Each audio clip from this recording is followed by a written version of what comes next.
আম মাখা তো সবাই খাইছো, কিন্তু গুঁড়া দুধ দিয়ে আম মেখে কয়জন খাইছো বলো তো? তো আজকে বানাবো গুঁড়া দুধ দিয়ে আম মাখা। তো প্রথমে আমি এক ঝুড়ি আম নিয়ে নিছি, এরকম এক ঝুড়ি নিতে হবে বুঝছো।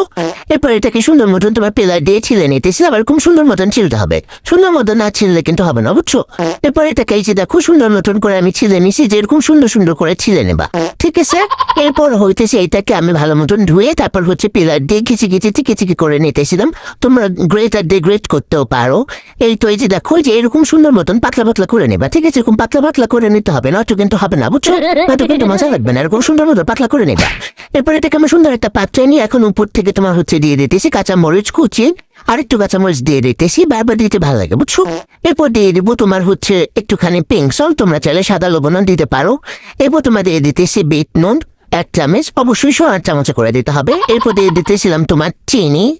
এরপর তোমার দিয়ে দিতেছিলাম আরেকটু চিনি, সালাদ দিয়ে শেষ হচ্ছে না, এরপর দিতেছি আরেকটু চিনি।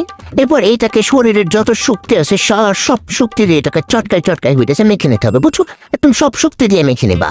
এরপরের মধ্যে দিয়ে দিতেছি তোমার গুঁড়া দুধ, এরপর দিয়ে দিতেছি আরেকটু গুঁড়া দুধ, বারবার দিতে ভালো লাগে বুঝছো। এরপর এটাকে সুন্দর মতো তোমার গুটাই নিচ্ছি সুন্দর মতন গুটাই নিচ্ছি।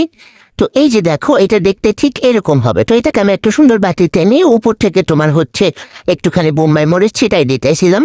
এরপর দিতেছিলাম একটুখানি পুদিনা পাতা এটাকে ডেকোরেশন করার জন্য। তো এইটা ছিল আমার গুঁড়া দুধ দিয়ে আম মাখার ফাইনাল লুক। কেমন হয়েছে বলো? সুন্দর লাগতেছে না? আমি জানি অনেক সুন্দর লাগছে।